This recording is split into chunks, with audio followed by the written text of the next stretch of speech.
Megyn Kelly said something big's going to happen with Jeffrey Epstein. She said we might be hearing from Jeffrey Epstein himself. Huh? And we're not done with Jeffrey Epstein. I can tell you that for a fact. Can't tell you how I know, but I can tell you for a fact we're going to hear a lot more about Jeffrey Epstein in the coming year. And you may be even hearing from him directly.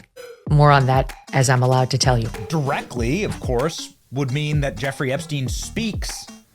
Does that mean that he's still alive? So Megyn has decided to do quite a series on this and has decided to debate Ben Shapiro on it. But this is the part where, I don't know, you gotta ask Megyn her sources. And I've asked, and I hope to have her on the show soon. We actually have her booked on the show. But who are Megyn Kelly's sources telling her that Jeffrey Epstein may be alive? Ben, you can't come to me and say, everybody I know says he killed himself.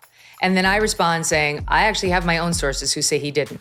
And then you say, well, your sources are not valid because they won't put their names on it. Okay, well, who are no, your sources? Let's go down the list, and then we'll talk about why they might be saying that. My sources are the President of the United States, the Vice President of the United States, Kash Patel, the head of the FBI, Dan Bongino, the Deputy Head of the FBI, and Pam Bondi, the Attorney General. And those aren't just my sources. They're everybody's sources because they publicly came out and said this. I'm talking about people behind the scenes who, prior to Trump taking office, I'm not going to get too specific, but trust me, I have high-level sources who have said they don't believe any of that. Okay. So, and I'm not going to out them for purposes of convincing you, but you're telling me name them. No, I'm not going to. I don't have authorization. I'm not saying and then you say, well, I dismiss all of it because you won't name them. Hold on, Megyn, I'm not saying you should name them. I'm saying they should name themselves because otherwise they are being complicit in one of the greatest cover-ups in the history of the American Republic. That's easy for you to say, Ben. That's easy. That's very easy for you to say. Why is that easy for me to say? Why? Because you'll have your job and you'll have your millions, no matter what they do. Are you kidding? Megyn, give me a break. If somebody came out today and they were a whistleblower on the greatest scandal in the history of the American Republic, they would make more money tomorrow than in their entire life working for the FBI. That's ridiculous. Okay, there are reasons not to cross the people who are in charge. Reasons not to cross the people in charge. You know, Trump just got shot in the head.